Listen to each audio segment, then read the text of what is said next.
It did affect. But போற இடத்துல எல்லாம் பேசுவாங்க, கேட்பாங்க என்னன்ட்டு, அவ்வளவுதான் தவிர்த்து பிகாஸ் நான் எதுவுமே பண்ணல. நான் போயிட்டு நான் நல்லா தான் பிகாஸ் நான் ஆல்பம் பண்ணும்போது நீங்க காணாம போயிட்டீங்கன்னே கேட்டாங்க. அதனால தான் நான் சொல்றேன். see இது உங்களுக்கு தெரியற விஷயம் இங்க வெளிய நமக்கு தெரியாதுல. இங்க நம்ம வந்து சைன் பண்ற வரைக்கும் they were in between. there was a movie நானும் ஜிவி சார் ஒரு படம் சைன் பண்ணோம், அது டேக் ஆஃப் ஆகல. இது ரெண்டாவது படம் ஆக்சுவலா. டிராகன் எடுத்துக்கோங்க, காயது வந்தாங்க, ஒரு ஓப்பனிங் ஆச்சு, அது ஹியூஜ் ஹிட் ஆச்சு, தென் இட் கோஸ் அப்படியே உங்களுக்கு ஒரு இதாகும். obviously my first movie didn't do well. let's just talk about facts. it didn't do well, right? அப்படின்னு இருக்கும்போது initially I felt crying was my challenging thing.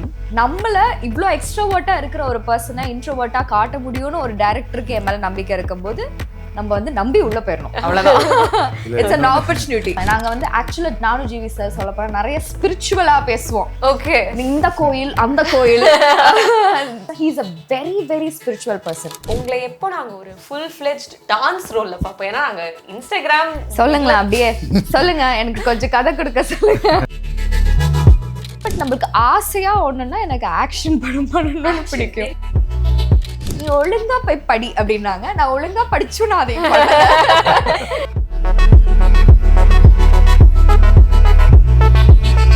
Hi and welcome to cinema express. இன்னைக்கு BlackMail டீமோட இருக்கும். Director Maran sir and actress Teju Ashwini நம்ம கூட இருக்காங்க. Hi, எப்படி இருக்கீங்க? All good. நீங்க எப்படி போகுது படத்துக்கு? சார் ஃபர்ஸ்ட் உங்கள்ட்ட இருந்து ஆரம்பிக்கணும்ட்டு, இது வரைக்கும் 2 படம் எடுத்திருக்கீங்க. 2 படத்தோட டைட்டிலுமே ரொம்ப இன்ட்ரெஸ்டிங். 20,000 கண்கள் அண்ட் கண்ணை நம்பாது. இந்த வாட்டி ரொம்ப சிம்பிளா BlackMail அப்படின்னு போயிட்டீங்களே, அது வந்து லிட்டரலா இருக்கணும் அப்படின்ற இதுவா? இல்லை, இதுக்கும் வேற ஒரு தமிழ் டைட்டில் தான் வச்சுருந்தோம், தேடாதே அப்படின்னு. அப்புறம் அதுக்கு ஆல்டர்னேட்டிவாக இன்னொரு டைட்டிலும் இருந்துச்சு, BlackMailன்னு சொல்லி. இப்போ ரொம்ப வழக்கத்தில் உள்ள ஒரு வார்த்தை, கதைக்கு கோர் ஐடியாவுக்கு ரொம்ப ரொம்ப பொருத்தமாக இருக்கும்.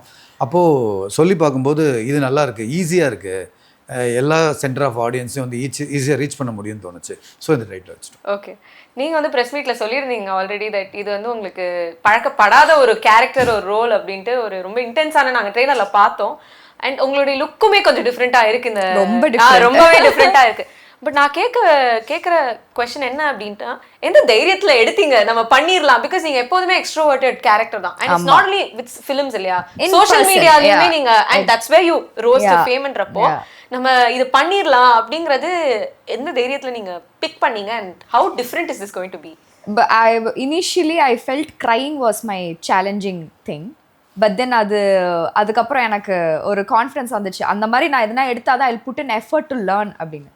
இதெல்லாம் தாண்டி நம்மள இவ்வளோ எக்ஸ்ட்ரோவர்ட்டா இருக்கிற ஒரு பர்சனை இன்ட்ரோவர்ட்டா காட்ட முடியும்னு ஒரு டைரக்டருக்கு என் மேல நம்பிக்கை இருக்கும்போது நம்ம வந்து நம்பி உள்ள போயிடணும், அவ்வளவுதான். It's an opportunity. இது வந்து கதவை வந்து தட்டும் போது நம்ம think because it's உங்களுக்கு ஒரு ஆப்பர்ச்சுனிட்டி, கம்ப்ளீட்டா ஒரு டிஃப்ரெண்ட் பர்சனா உன்னை காட்ட முடியும்ன்ற ஆப்பர்ச்சுனிட்டி வந்து I'm not sure how many will get in a second movie. Correct, they will get eventually.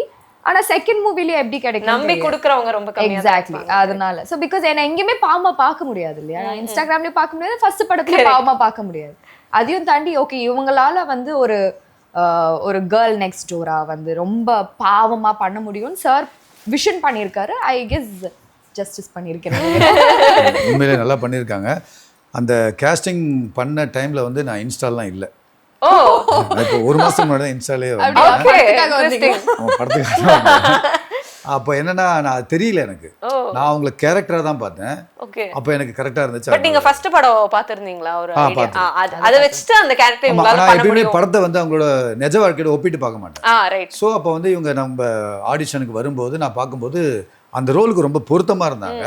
So நிச்சயமா பண்ண முடியும். நம்மள அவங்களோட ஒரிஜினல் பிம்பம் வந்து என்ன எதுவுமே பண்ணல. Right, okay. அதனால எனக்கு ஈஸியா இருந்துச்சு. ஓகே, இன்னொன்னு அந்த இதுக்கு வந்து நியாயம் பண்ணிருக்காங்க அந்த ரோலுக்கு, அந்த கேரக்டருக்கு. ஓகே, ட்ரெய்லர் பார்த்தோம், ஒரு ஐடியா கிடைச்சது படம் எதை பத்தி இருக்கும். நீங்களே அந்த மீன் டைட்டில்ல இருந்தே தெரியுது that's going to be the theme.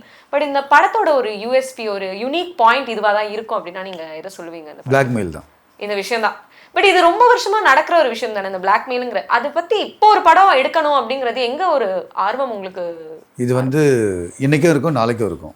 Correct. அப்போ அது எடுக்கிறது தப்பு இல்லை இல்லையா? அதுக்குள்ளேயே சில நுட்பமான உணர்வுகள் இருக்கு. நார்மலாக பணம் கேட்டு பிளாக்மெயில் பண்ணுறது, வேற ஒன்று வச்சு பிளாக்மெயில் பண்ணுறது தான் கோர் ஐடியா எல்லா பிளாக்மெயிலுக்குமே. ஆனால் அதுக்குள்ளே இருக்கிற உணர்வுகளை வச்சு விளையாடுறது ஒன்று இருக்கு இல்லையா, அதை இந்த படத்தில் சொல்லலாம்னு தோணுச்சு. அதனால எத்தனை பேர் வாழ்க்கை பாதிக்கப்படுது. இப்போது நம்ம எல்லாருமே பிளாக்மெயில் சந்திச்சிருக்க மாட்டோம். யாரோ ஒருத்தர் சந்திச்சு நம்ம கேள்விப்பட்டிருப்போம், நியூஸில் பார்த்துருப்போம். ஆனால் நம்மளே அந்த இடத்துல இருந்தால் என்னெல்லாம் பிரச்சனை ஃபேஸ் பண்ணியிருக்கோம், அது எல்லாமே ஒரு கதையாக சொல்லாமே அப்படின்னு தோணுச்சு. அதுதான். Okay sir. படத்துல வந்துட்டு மேம் இவங்களை தவிர ஜீவ் பிரகாஷ் சார் அது ஏன் சூஸ் பண்ணீங்க நமக்கு ஒரு ஐடியா கிடைக்குது. பட் அதை தாண்டி பிந்து மாதவி மேம் வந்து ரொம்ப வருஷமா வந்து தமிழ் ஃபிலிம்ஸ்ல வந்து அவ்வளோ ப்ராமினென்ட்டான ரோல்ஸ்லாம் நடிக்கல. பட் இதுல ரொம்ப இம்பார்ட்டண்ட்டான ஒரு கேரக்டர் ப்ளே பண்றாங்கன்ற மாதிரி எனக்கு தெரிஞ்சது ட்ரெய்லர்ல இருந்து. அதே மாதிரி ஸ்ரீகாந்த் சார் அண்ட் அதையும் தாண்டி இவங்க ஒரு இன்ஃப்ளூயன்சர். அதே மாதிரி அந்த குழந்தை ஒன்று இருக்கு, அவங்களுமே ஒரு இன்ஃப்ளூயன்சர் பேபின்னு தான் நான் நினைக்கிறேன். இந்த சாய்ஸஸ் பத்தி கொஞ்சம் சொல்ல முடியுமா? இந்த ஸ்ரீகாந்த் சார் வந்து எனக்கு போன படத்தில் பண்ணியிருந்தார். அதன் காரணமாக அது மட்டும் இல்லை, அந்த படத்தில் எனக்கு அவருக்கு ரேப்பும் நல்லா இருந்துச்சு. கரெக்ட் டைம் வருவார், சொல்கிறத செய்வார், ரோலை ரொம்ப ஒரு சீனியர் ஆர்டிஸ்ட் இல்லையா. அதனால இந்த படத்துலேயும் அந்த மாதிரி ஒரு மெயின் ரோல் இருக்கும்போது அவர் ஏன் நம்ம இது பண்ணக்கூடாது, ஆல்ரெடி ஒர்க் பண்ணியிருக்கோம். ஸோ அவரை கேஸ்டிங் பண்ணோம். அதே மாதிரி பிந்து மேம் பார்த்தீங்கன்னா நான் போன படத்தில் வந்து பூமிகா மேம் வந்து பண்ணியிருப்பாங்க. அவங்களும் வந்து ரொம்ப நாளாக தமிழில் இல்லை. அப்போ இந்த படத்துலையும் அந்த மாதிரி ரொம்ப நாள் தமிழில் இல்லாத ஒருத்தங்களை கூப்பிட்டு வரலாம் அப்படின்னு தோணும்போது எனக்கு பிந்து மாதவி சட்டனாக ஞாபகம் வந்தாங்க. சரி கூப்பிட்டு பேசி பார்ப்போம், கதை சொல்லும்போது ரொம்ப இன்ட்ரெஸ்ட் ஆகிட்டாங்க. இன்னொன்று அதுக்கு கரெக்டாக பண்ணியிருக்காங்க, ரொம்ப எமோஷனலான ஒரு ரோல் பண்ணியிருக்காங்க, ரொம்ப கீ ரோலும் படத்தில் கூட. அந்த குழந்தையும் அதே மாதிரி தான் படத்தில் ஒரு முக்கியமான ரோல் பண்ணியிருக்காங்க. அந்த குழந்தையும் நல்லா பண்ணியிருக்காங்க. Okay okay. தேஜு நீங்க வந்துட்டு இதுக்கு முன்னாடி ஜிவி பிரகாஷ் சாரோட அந்த பட்டக் சாங் அது வந்து பயங்கர வைரலா போச்சு. நான் பார்த்த நிறைய பேர் வந்து அதை திரும்பி பண்ணி அது ஒரு ட்ரெண்டாவே ஆச்சு. அதுல வந்து உங்க கெமிஸ்ட்ரி செம்மையா இருக்கும். ஆக்சுவலி அதுதான் one of the main reasons that went viral. இந்த படத்துல அந்த கெமிஸ்ட்ரி எதிர்பார்க்கலாமா? பிகாஸ் இந்த படமே ரொம்ப சீரியஸான படமா இருக்கே, அதுக்கான இது ஸ்பேஸ் அவங்க கெமிஸ்ட்ரியால தான் அந்த படமே. ஆமா அப்படியா? Okay okay. அது அந்த பட்டக் சாங்லயும் சரி இப்பயும் சரி ஜி பிரகாஷ் சாரோட உங்களோட ஃபாண்டஸ்ட் மெமரிஸ் கொஞ்சம் ஷேர் பண்ண முடியுமா? லைக் பட்டாக் பண்ணும்போது வந்து ஐ ஹவ் ஆல்வேஸ் வாண்டட், எனக்கு அவரோட சாங்ஸ்லாம் ரொம்ப பிடிக்கும். எனக்கு வந்து I have always wanted to you know do with him. அது அழகா அமைஞ்சிருச்சு பட்டாக்னு, அதுவும் வைரல் ஆயிடுச்சு. பட் எங்களுக்கு இன்ட்ராக்ஷனா அன்னைக்கு கம்மியா இருந்தது. பிகாஸ் அது 1 minute வீடியோ டக்குன்னு ஷூட் பண்ணனால we didn't have much to have a conversation and talk. ஆனா இந்த படத்துல we had like a really good time, நிறைய ஸ்பேஸ் இருந்தது. பிகாஸ் மல்டி காஸ்ட் இல்லையா. இப்போ ஸ்ரீகாந்தும் பிந்து மாதவி பண்ணும்போது நாங்க உட்காந்துட்டு இருப்போம், then we had a lot of conversation. அது மாதிரி எல்லாமே ஃபாண்ட் மெமரிஸ் தான். நாங்க வந்து ஆக்சுவலா நானும் ஜிவி சார் சொல்ல போனா நிறைய ஸ்பிரிச்சுவலா பேசுவோம். ஓகே, இந்த கோயில் அந்த கோயில். And I am a huge fan of Saibaba. எனக்கு தெரிஞ்சவங்களுக்கு நிறைய பேருக்கு இது தெரியும். சாருமே வந்து வெரி ஃபாண்ட் ஆஃப் சாய்பாபா. நாங்க ரெண்டு பேருமே வந்து இந்த பாபா எனக்கு இப்படி ஆச்சு, எனக்கு அப்படி ஆச்சுன்னு இப்படியே ஸ்டோரிஸ் ஃபுல்லா ரொம்ப ஸ்பிரிச்சுவலா பேசுவோம். He is a very very spiritual person. I guess ஒரு ரொம்ப அழகான ஒரு டிவைன் பாசிட்டிவ் எனர்ஜி அவர் கொடுப்பாரு. That's something that I received from him. எனக்கு அதெல்லாமே செம ஃபாண்ட் மெமரிஸ். அவரோட பாடல்கள் பத்தி ஏதாவது பேசியிருந்தீங்களா by any chance about his songs, some of your favourite songs, அத பத்தின டிஸ்கஷன்ஸ் ஏதாவது இருந்ததா? யா நான் வந்து so when I used to dance before, when I used to perform on stages, அவரோட பாட்டுக்கு நான் வந்து டான்ஸ் ஆடுனதெல்லாம் கொண்டு போய் காமிச்சிட்டு இருந்தேன். பாத்தீங்களா அவங்க பாட்டுக்கு நான் அப்பவே ஆடிட்டேன். and then later you know it's like ஒரு மாதிரி ஒரு miracle இல்லையா, where you don't know you're going to get into this industry and you danced for one of the biggest music director and you act with him is like என்ன எங்க வந்திருக்கோன்றது வந்து ஒரு நல்ல ஒரு feel and also it's like இது உண்மைதானா, யாராவது என்ன கில்லுங்க அந்த மாதிரி ஒரு feel தான். So and he kept everybody very comfortable. Our he's a big music director and he's a big star. அவர் அந்த இது எதுவுமே கிடையாது, எதுவுமே he takes very humble, very down to earth, very humble. நான் ரொம்ப பயந்தேன் அவரோட first because big star we're going to act like an entire movie, plus I had a challenge of showing myself completely different அப்படின்ற ரெண்டுத்துக்கும் mix ஆகி லைட்டா பயந்தேன். But then yeah, it worked out. Yeah, good experience. Okay, I mean slightly stepping out of topic, BlackMail இந்த கொஞ்சம் because we are on the topic of video songs.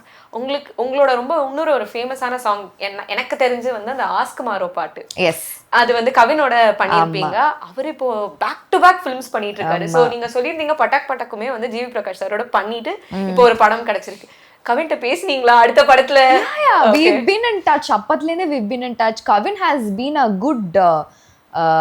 good friend and someone who's always, you know, நீ இது பண்ண, நீ இந்த மாதிரி ஒன்று put yourself out there like this. இந்த மாதிரி எனக்கு எப்பவுமே வந்து he gives advice and he's a very nice guy. So கூடிய விரைவில் ஒரு கவின் படத்துல உங்களை பார்க்கலாமா? எனி ஹோப்ஃபுல்லி அப்படின்னு சார் ஏதாவது ஒரு படம் பண்ணுங்க சார், கவினையும் போட்டு. Okay sir, back to BlackMail. Producer சொல்லியிருந்தாரு GV Prakash sir had to let go of 50% of salary. அது ரொம்ப முக்கியமான ஒரு விஷயம். ஒரு டைரக்டரா அது எவ்வளவு முக்கியமா இருந்தது? ஏன் அந்த 8 நாள் அதை பத்தி கொஞ்சம் சொல்ல முடியுமா? ஒரு 8 நாள் ஷூட் பாக்கி இருந்தது. இல்லை இருந்தது, அதுக்கப்புறம் பண்ணிட்டோம் நாங்கள். ப்ரொடியூசர் பணம்லாம் ரெடி பண்ணார், ஆனால் நிறைய பணங்கள் வந்து கொடுத்தா தான் அது நடக்கிற மாதிரி இருக்கும்போது அவருக்கு ஒரு சாய்ஸாக நம்ம கேட்டு பார்க்கலாம் அப்படின்னு என்கிட்ட டிஸ்கஸ் பண்ணார். சார் அது எனக்கு சரியாக வருமான்ற மாதிரி நான் யோசித்தேன். இல்லைங்க நம்ம கேட்குறேன், நான் போய் பேசிட்டு வரேன் அப்படின்னு சொல்லி போயிருந்தார். சொன்ன அடுத்த நிமிஷமே சார் ஒத்துக்கிட்டார். அது ஒரு பெரிய ஆமாம், அது நாங்கள் மேடையில் பேசுவார்னு கூட நாங்கள் எக்ஸ்பெக்ட் பண்ணல. ஆனால் அந்த மாதிரி ஒரு விஷயம் நடந்தது எங்கள் என்டையர் டீமுக்கே தெரியும். Right okay. ஸோ அதனால அந்த ஷூட்டிங்கும் ஸ்மூத்தாக போச்சு. இன்னைக்கு வரைக்குமே அவர் கொடுக்குற சப்போர்ட் மிகப்பெரிய சப்போர்ட்டாக இருக்குது ஓகே படத்துக்கு. ரைட், நீங்கள் இது வரைக்கும் பண்ண 2 படங்களுமே வந்துட்டு கிரைம் த்ரில்லர்ஸ் தான். எனக்கு என்னன்னா கிரைம் த்ரில்லர்ல ரொம்ப கஷ்டமான விஷயம் வந்து ஆடியன்ஸ் வந்து எங்கேஜ்டாக வச்சுக்கிறது வித் நியூ ஃபார்முலாஸ். நம்ம புதுசாக யோசிச்சாதான், ஏன்னா audience are way ahead of the film மேக்கர்ஸுங்கிற மாதிரி தான் இப்போ போயிட்டு இருக்குன்றப்போ அந்த சேலஞ்சை நீங்கள் எப்படி ஃபேஸ் பண்ணுறீங்கன்னா, இது உங்களோட 3வது கிரைம் த்ரில்லர் எனக்கு பார்க்குற வரைக்கும் தோணுது. அப்படின்றப்போ எப்படி அதை ஃபேஸ் பண்ணுறீங்க நீங்கள்? அதை அதான் அந்த படத்தில் இல்லாத விஷயங்களை அதில் கொண்டு வரணும். நீங்கள் சொல்கிற மாதிரி ஆடியன்ஸ் எதிர்பார்க்க வைக்கணும். அவங்க எதிர்பார்க்குறவங்க நடக்கக்கூடாது. இதை மைண்டில் வச்சுக்கிட்டு தான் ஸ்க்ரீன் ப்ளே பண்ணுறோம். ஆமாம், அதுக்கு டைம் எடுத்து பண்ணும்போது அது ஆட்டோமேட்டிக்காக வந்துடுது. ஓகே. தேஜு, நீங்கள் வந்துட்டு என்ன சொல்ல போகிறாய்க்கோ உங்களுக்கு ஒரு நல்ல லான்ச்சாக இருந்தது இல்லைங்களா? ஆனால் அதில் வந்து சில மீம்ஸ் கிரிட்டிசிசம்ஸ் இருந்தது for various reasons, pre release post release எல்லாமே. அது உங்களோட கரியர் அஃபெக்ட் பண்ணிச்சா நீவே? ஆக்சுவலாக நான் என்ன சொல்ல போகிறாய், ரிலீஸ் பண்ணி 2 ப்ராஜெக்ட் 2 ஆல்பம் பண்ண உடனே அந்த இயர்லேயே நான் வந்து BlackMail சைன் பண்ணிட்டேன். Okay. If I'm signing a big star movie, then I guess it didn't affect my career. இல்லையா? If I didn't sign for a very long time na, actually நான் இன்னொரு படமும் பண்ணேன். அந்த படமும் முடிஞ்சிச்சு. BlackMail பண்ணிட்டு BlackMailக்கு அப்புறம் இன்னொரு படம் பண்ணா அது has to release. It will release in eventually. அது நமக்கு தெரியல எப்பன்னு. Right. But then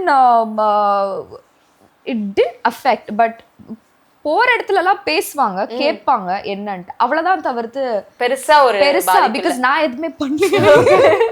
நான் போயிட்டு நான் நல்லா தான். ஓகே. அதே மாதிரி இப்போ நீங்க கமிட் பண்ணிட்டீங்கிறது இப்போ நீங்க சொல்றது என்ன தெரியும், ஆஸ் அன் அவுட் சைடர் நம்ம பார்க்கும்போது கடைசியா உங்களுக்கு 2022ல ஒரு ரிலீஸ் இப்போ வருதுன்றப்போ இந்த delays R what ever for what ever reason, delay is not necessarily is a delay, maybe the film itself takes that much time. இந்த gaps ன்னு ஒன்னு இருக்குல்ல, அது உங்களுக்கு அஃபெக்ட் ஆகுது நீங்க நினைக்கிறீங்களா? between to be very honest எனக்கு கேப்பே இல்ல தான்.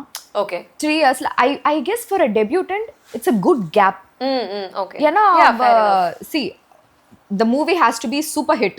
லைக் இப்போ எப்படி வந்து ஃபார் எக்ஸாம்பிள் டிராகன் எடுத்துக்கோங்க, காயது வந்தாங்க, she is a very good friend of mine. ஒரு ஓப்பனிங் ஆச்சு, அது ஹியூஜ் ஹிட் ஆச்சு, தென் இட் கோஸ் அப்படியே உங்களுக்கு ஒரு இதாகும். obviously my first movie didn't do well, let's just talk about facts, it didn't do well. Right. அப்படின்னு இருக்கும்போது அந்த டைம் இஸ் ஃபேர் ன்னு நீங்க நினைக்கிறீங்க? and to honestly சொல்ல போனா அது வர்க் ஆச்சோ இல்லையா, I had really good reviews on it. as a debutant நான் வந்து நான் நல்லா பண்ணேன்னு சொல்லிட்டு சாரே வந்து எனக்கு சொல்லியிருக்காரு, லைக் நீங்க நல்லா பண்ணியிருக்கீங்கன்னு. word of mouth, நான் எங்க போனாலுமே people have recognized me through that movie and said like you performed well, நீ நல்லா பண்ணியிருக்க அப்படின்னு சொல்லிட்டு. அதுக்கப்புறம் நான் சைன் பண்ணிட்டு தான் வந்தேன். வெளியில வரதுக்கு டிலே ஆச்சு, அவ்வளவுதான் தவிர்த்து நான் சைன் பண்ண நான் ஒர்க் பண்ணிட்டு தான் இருந்தேன். தெலுங்குல 2 படம் பண்ணிட்டு இருக்கேன். It's going. வெளியில வரதுக்கு டிலே ஆகுது. ஆப்வியஸ்லி நீங்க சொன்ன இது ரைட் தான், பிகாஸ் நான் ஆல்பம் பண்ணும்போது நீங்க காணாம போயிட்டீங்கன்னே கேட்டாங்க. அதனால தான் நான் சொல்றேன். see இது உங்களுக்கு தெரியுற விஷயம் இங்க வெளிய நமக்கு தெரியாதுல. இங்க நம்ம வந்து சைன் பண்ற வரைக்கும் they were in between, there was a movie, நானும் ஜிவி சார் ஒரு படம் சைன் பண்ணோம், அது டேக் ஆஃப் ஆகல. இது 2வது படம் ஆக்சுவலா. and then அது டேக் ஆஃப் ஆகல, and then I signed another movie, got advance, and then the role was not there, ரோலே மாத்திட்டாங்க, எடுத்துட்டாங்க. இந்த மாதிரி நிறைய ஃபேக்டர்ஸ் இருக்கு. I understand. அந்த மாதிரிலாம் இருக்கு. I was working. Right. I was not, படமே இல்ல அந்த மாதிரி கிடையாது கண்டிப்பா. I was working, I was happily working. இது இல்லனாலுமே ஏதோ ஒன்று ஆட்ஸோ சரி ஏதோ தனுஷ்க்கு ஆட் பார்த்தேன் ஆமா தனுஷ்க்கு ஆட் இப்போ ரீசெண்டாக பண்ணேன். So I was working, I was happy. It's not like எனக்கு ஒர்க் வரல, கிடையாது. 3 years for a debutant, I feel it's very decent, very fair and very decent. It's not like I was working too much, it's not like I was not working at all. It was very decent. இது ஒரு stepping stone. இப்போ எனக்கு BlackMail வருது, எனக்கு ஒரு opening, ஒரு Rebirth அந்த மாதிரி. Let's hope for all of that to go well. Definitely. Yeah. கண்டிப்பா. சார் நீங்க கண்ணை நம்பாதே பண்ணும்போது அதுக்கு முன்னாடி ஆக்சுவலி கண்ணை நம்பாதைக்கு பதிலா நீங்க ஒரு ரொமான்ஸ் ஸ்கிரிப்ட் எழுதிருந்தீங்க அப்படின்னு நான் படிச்சேன். அது உதயநிதி ஸ்டாலின் சார் வந்துட்டு வேண்டாம் நம்ம த்ரில்லர் பண்ணலாம்னு சொல்லிட்டு மாத்திட்டாங்க. 2 கொஸ்டின் இதை பத்தி. ஒன்று, அது எப்போ பண்ணுவீங்க அந்த ரொமான்ஸ் கதை? ஏன்னா எங்களுக்கு வந்து மூமாரன் சார் வந்து ஒரு ரொமான்ஸ் ஸ்டோரி பண்ணணும் அப்படின்ற ஒரு ஆசை. 2வது வந்துட்டு அது திரும்பி உதயநிதி ஸ்டாலின் சார் நடிக்க வாய்ப்பு இருக்கா? பிகாஸ் இப்போ அவர் பாலிடிக்ஸ் ஃபுல்லாக இறங்கிட்டாரு. இதை பத்தி அண்ட் ரொமான்ஸ் பத்தி ஜென்ரலா, ஏன்னா நீங்க த்ரில்லர்ஸ் எழுதிட்டு இருக்கீங்க, இதுல ரொமான்ஸ் உங்க திங்கிங்கே மாறணும் ரொமான்ஸ்ன்றப்போ அதை பத்தியும் கொஞ்சம். இல்லை முழுநீள ரொமான்ஸ் கதைகள்லாம் வச்சிருக்கேன் நான். அந்த கதை வந்து இன்னும் பண்ணலை நான். அது இருக்குது, இன்னும் இது பண்ணலை. ஆனால் நெக்ஸ்ட் நான் பண்ண போகிற ஒரு கதை வந்து பார்த்தீங்கன்னா ஒரு ஃபேமிலி ட்ராமா. ஓகே, ரொமான்ஸ் கொஞ்ச நாள் கொஞ்சம் இல்லை அப்படி இல்லை. நம்ம ஒரு இப்போ நிறைய கதைகள் இருக்குங்க. ஒவ்வொரு கதை இப்போ வந்து 2வது லவ் ஸ்டோரி தான் பண்ணணும்னு நினச்சேன். சார் வந்து இல்லை இரவுக்காரங்க மாதிரி கேட்டார், அதனால் அது பண்ணிட்டோம். இந்த கதை வந்து அப்போ நான் இந்த கதை தான் பண்ணி வச்சுருந்தேன். ஸோ இதை சொன்னேன். நெக்ஸ்ட் பண்ணியிருக்க கதை வந்து பார்த்தீங்கன்னா ஃபுல்லாக லவ், ஒரு ஃபேமிலி ட்ராமா, டோட்டலாக ஒரு எமோஷன் கலந்த ஒரு கதை. நல்லா வந்திருக்கு அந்த கதை. ஸோ நெக்ஸ்ட் அதை தான் பண்ணலான்னு இருக்கேன். இல்லை அது வேணாம், இன்னொரு கிரைம் கதை தான் வேணும் ப்ரொடியூசர்ஸ் கேட்டாங்கன்னா அதுக்கும் ரெடி இருக்கு. நீங்கள் இப்போ நிறையா கதைகள் இருக்குன்றீங்க. இது அஃப்கோர்ஸ் மார்க்கெட் இண்டஸ்ட்ரிங்கிறது ஒன்று டிசைடட் பை த ப்ரொடியூசர், இல்லை டிசைடட் பை த ஹீரோ. இது உங்களுக்கு அஃபெக்ட் ஆகலையா? நம்ம ஒரு கிரியேட்டராக ஒரு விஷயம் பண்ணணும்னு நினைக்கிறோம், நம்மளால பண்ண முடியல, அந்த கமர்ஷியல் ஆஸ்பெக்ட் ஒன்று உள்ள வருதுங்கிற அந்த ஒரு இன்டர்ஃபியரன்ஸ். ஏன்னா நீங்கள் ரொம்ப லைட் ஹார்ட்டடாக எடுத்துக்கிறீங்க. அதை போன வாட்டியும் நீங்கள் இதை சொல்லிடுறீங்க கண்ணை நம்பாதே. அப்போவும் அது எப்படி ஆஸ் அ கிரியேட்டராக உங்களுக்கு அதை அஃபெக்ட் இல்லை? ஏன்னா இது பணம் புழங்குற ஒரு இண்டஸ்ட்ரி. மோரோவர் என்ன தான் நீங்கள் ஆர்ட் ஃபிலிம் அதுன்னு சொன்னாலுமே இது வந்து ஒரு பணம் சம்மந்தப்பட்ட விஷயம். அந்த பணம் என்கிட்ட இருந்தால் நான் இஷ்டத்துக்கு நான் பணம் பண்ணலாம். ஆனால் இது வந்து ஒரு ப்ரொடியூசர் தான் டிசைட் பண்ணுறாரு நம்ம பணம், ஏன்னா அவருக்கு ரிட்டர்ன் வரணும் அந்த பணம். அப்போ யாரை வச்சு எடுத்தா, என்ன மாதிரி கதைகள் எடுத்தால் கரெக்டாக இருக்குன்னு அவங்களுக்கு தோணுது. அப்புறம் இன்னைக்கு மார்க்கெட் எதில் இருக்குன்னு பார்க்குறாங்க. ஃபேமிலி ட்ராமாவும் நல்லா தான் போகுது. உதாரணத்துக்கு டூரிஸ்ட் ஃபேமிலி 3 BHK, ஆமாம், ரொம்ப கனெக்ட் ஆகும் ஆடியன்ஸுக்கு. ஸோ ஒரு சில ஆட்கள் வந்து அந்த மாதிரி எதிர்பார்க்குறாங்க. ஆக்சுவலாக பார்த்தீங்கன்னா நான் ஒரு க்ரைம் படம் 3 வருஷத்துக்கு முன்னாடி சைன் பண்ணி ரெடியாக இருக்குது, ஆனால் டேக் ஆஃப் ஆகலை. ஓகே, அது எப்போ வேணா ஆகலாம். அதுவும் க்ரைம் படம் தான். மேபி அது ஸ்டார்ட் ஆச்சுன்னு வச்சிங்களேன், அதுவுமே ஒரு இதெல்லாம் பேக் சீட்ல உட்கார்ந்துரும். புரியுது ரைட், இன்ட்ரெஸ்டிங். அது ஒன்றும் தப்பாக எனக்கு தெரியல. ஓகே, ஏன்னா அது வந்து நம்மளால பண்ண முடியலன்னா தான் வந்து தப்பாக தோணும் எனக்கு. ஒரு ப்ரொடியூசர் சார் எனக்கு ஒரு க்ரைம் படம் பண்ணோம், இந்த ஹீரோ வச்சு பண்ணால் தாராளமாக பண்ணலாம். என்ன நம்ம பண்ண படங்கள்ல இருந்து வேற விதமாக இருக்கணும்னா டிஃப்ரெண்ட்டாக. ஆமாம், கரெக்ட். All right. தேஜு, நீங்கள் வந்துட்டு இப்போ ஃபியூ தெலுங்கு படம்லாமும் பண்ணுறீங்க அண்ட் இப்போ இந்த படம் வருது. And 3 years you've been in the industry. Finally, I want to play such roles. Or எனக்கு இந்த மாதிரி ஒரு பாத்ல டிராவல் பண்ணணும்ன்ற ஐடியா உங்களுக்கு வந்துருச்சா? I am going to take as it comes, definitely. Okay. அது ஒன்று. பட் நம்மளுக்கு ஆசையா ஒன்றுன்னா எனக்கு ஆக்ஷன் படம் பண்ணணும். நிறைய விமன் இதை சொல்றாங்க. ஆக்சுவலி எனக்கு என்னன்னா விமென்கே ஸ்கிரிப்ட் கம்மியாக எழுதுறாங்க, இதில் ஆக்ஷன் எப்போ எழுத போறாங்கன்ற ஒரு இல்லை. I guess it's all changed now for that matter. ஏன்னா இப்போ சமந்தா மேம் வந்து ஃபேமிலி மேன்ல பண்ணியிருக்காங்க. It's all action. I guess it's இதுக்கு முன்னாடி இருந்த ஒரு பேட்டர்ன் வாஸ் தேர். பட் இப்போ வந்து I guess opportunity for everybody has becoming equal is what I feel. So yeah, அதனால வந்து ஆமா இருக்கு. பட் அது தவிர எந்த மாதிரி ரோல்ஸ் பண்ணணும், லைக் இன் லீடா தான் பண்ணணும் இல்ல கேரக்டர் ரோல்ஸ்னாலும் ஓகே, அந்த மாதிரி அந்த ஆங்கிள்ல யோசிச்சீங்களா? Lead is my first preference கண்டிப்பா. Otherwise if I am playing, if for example இப்ப பிந்து மாதவி வந்து plays a very key role in this film, அந்த மாதிரி வந்தாலும் you don't mind taking it up. Okay. உங்களை எப்போ நாங்க ஒரு ஃபுல் ஃப்ளெஜ்ட் டான்ஸ் ரோல்ல பார்ப்போம்? ஏன்னா நாங்க இன்ஸ்டாகிராம் சொல்லுங்களா, அப்படியே சொல்லுங்க, எனக்கு கொஞ்சம் கதை கொடுக்க சொல்லுங்க. பிகாஸ் எங்களுக்கு வந்துட்டு இவங்களுக்கு வர்றதுதான் இதுதான் main டேலண்டே இதுன்றப்போ when will we see you in that? That's something that I got recognized with. Yes. டான்ஸ்ல இருந்து தான் people started recognizing me more, and then acting வந்துச்சு. இப்போ ரிவர்ஸ் ஆக்டிங்ல இருந்து திரும்பி டான்ஸ்ல ஏதாவது ஒரு ரோல்ல இருந்தா இன்ட்ரஸ்டிங்கா, ஹோப்ஃபுல்லி வந்தா, if it comes I'll be the happiest. உங்களுக்கே தெரியும், சொல்லவே வேணாம். ரைட் சார், இது ஒரு ஆஸ் a ஜர்னலிஸ்ட் எனக்கு கேட்கணும்னு தோணுது. உங்களுக்கு இந்த ஜர்னலிசம்ன்றது வந்து ஐ மீன் உங்களுடைய பேக்ரவுண்ட் வந்து how does it help while writing stories, especially crime stories? ரொம்ப ஹெல்ப்பாக இருக்குது. ஓகே. என்னென்னா ஒரு கதையை நேரேட் பண்ணுற விதம், ஏன்னா நான் நிறைய படங்கள் விமர்சனம் பண்ணியிருக்கேன். அதுதான் நான் கல்கியில் சீனியர் சப் எடிட்டராக இருக்கும்போது வாரம் ப்ரெஷ் ஷோவில் படம் பார்ப்பேன், எழுதுவேன். ஒரு டேரக்டர்லாம் ஆஃபீஸ் தேடி வந்துட்டேன் திட்டுறதுக்கு.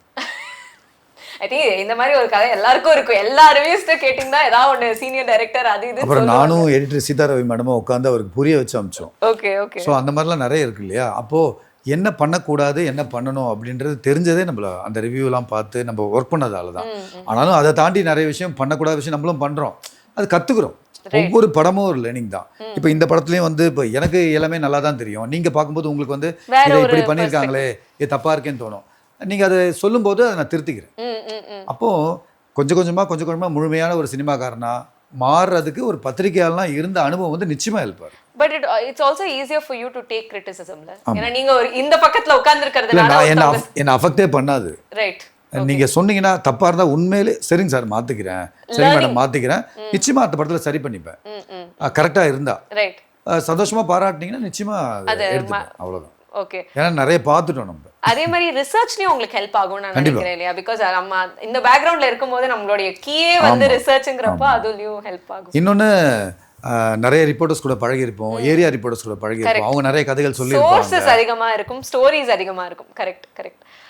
கடைசியாக 2 கேள்வி. ஒன்று வந்து again out of topic but something I really wanted to ask you. உங்களோட ஒரு பப்ளிக் அப்பியரன்ஸ்லையுமே உங்களோட costumes and the way you carry your self is very interesting. So இதுக்கு பின்னாடி ஒரு ஹோம்ஒர்க் இருக்கா? How is that happening? நீங்களே பண்றீங்களா? Definitely there's a bunch of people who helped me for this. I wanted to become a fashion designer. அப்படியா? Okay. I wanted to become a fashion. I wanted to study fashion. ஆனா வந்து for whatever reasons வீட்ல வந்து விடல. இதெல்லாம் இருக்கிறதுனால நீ ஒழுங்கா போய் படி அப்படின்னாங்க. நான் ஒழுங்கா படிச்சும் நான் அதை பண்ணல. ரைட். பட் அதுக்கான வேலையும் நான் பண்ணல. எப்படியோ சுத்தி ஐ கெஸ் லைஃப் வந்து நம்ம ஹார்ட் என்ன கேக்குதோ somewhere the around it will lead you to that place. Give it back to you ன்ற மாதிரி. So my heart wanted more of fashion, like fashion oriented. If not I'm not, if இப்போ நான் fashion designer கிடையாது. But then it led me to a fashion இருக்கிற ஒரு இண்டஸ்ட்ரிக்குள்ள தான் என்ன விட்டுருக்கு, ஃபீல்டுக்குள்ள தான் என்ன விட்டுருக்கு. சோ ஒரு லுக்கு கியூரேட் பண்ணி நீங்க இந்த மாதிரி போணும் ஆசை இருக்கு. ஆமா, அதனால வந்து நான் ரொம்ப கஷ்டம்லாம் பட்டு ஹோம்ஒர்க்லாம் பண்ணிலாம் பண்ண மாட்டேன். யூஸ்வலா மேபி நான் சூஸ் பண்றது, நான் கேஷுவலா சூஸ் பண்றது something nice because I also have that interest in it. ஆமா, I always want to look little unique, அவ்வளவுதான், வேற ஒன்றும் இல்லை. ஆல்ரைட். கடைசியா ஒரு क्वेश्चन என்னன்னா, நீங்க ஆல்ரெடி சொன்னீங்க industry is changing for women, film industry is changing for women. அதுல ஒரு क्वेश्चन கேட்கணும். நீங்க south, you are from south and நீங்க ஆந்திரான்னு சொன்னீங்க, தமிழ்நாட்டில் தான் நீங்க வளர்ந்துருக்கீங்க. ஒரு தமிழ் பொண்ணா இங்க தமிழ் ஃபிலிம்ஸ்லையும் சரி இந்தியன் ஃபிலிம்ஸ் இன் ஜென்ரல்லையும் ஆப்பர்ச்சுனிட்டிஸ் எவ்வளோ இருக்குன்னு நீங்கள் நினைக்கிறீங்க? பிகாஸ் இங்கே வந்து நிறையா லைக் ரொம்ப ஃப்ராங்காக சொல்லணும்னா ஸ்கின்லேருந்து ஆரம்பிச்சு நிறைய விஷயத்துக்காக we are seeing women coming from across India or even foreigners getting cast in films. But ஒரு தமிழ் பொண்ணுக்கு ஒரு படம் கிடைக்கிறதுங்கிறது, ஐ மீன் from my angle it's getting rarer. So அது நீங்கள் எப்படி பார்க்குறீங்க as someone who's new to the industry? Which is true, of course. Maybe தெரியல where it's லேக்கிங்னு தெரியல. மேபி தேர் சீயிங் அந்த பர்டிகுலர் ரோலுக்கு அவங்க தான் செட் ஆகிறாங்களான்னு பார்க்குறாங்களான்னு எனக்கு தெரியல. But then there are also more than you know, instead of taking யார் நம்மளை சூஸ் பண்ணலன்னு விட யார் நம்மளை சூஸ் பண்ணுறாங்கன்றது வந்து மோர் கான்சென்ட்ரேட் பண்ணால் I don't think it's going to affect you. For example sir வந்து தமிழ் பொண்ணு தான் வேணும், தமிழ் பேசுகிற பொண்ணு தான் வேணும்னு சொல்லிட்டு அவர் இருக்கிறனால தான் I got this opportunity. Correct. அந்த மாதிரி நிறைய டைரக்டர்ஸ் இருக்காங்க.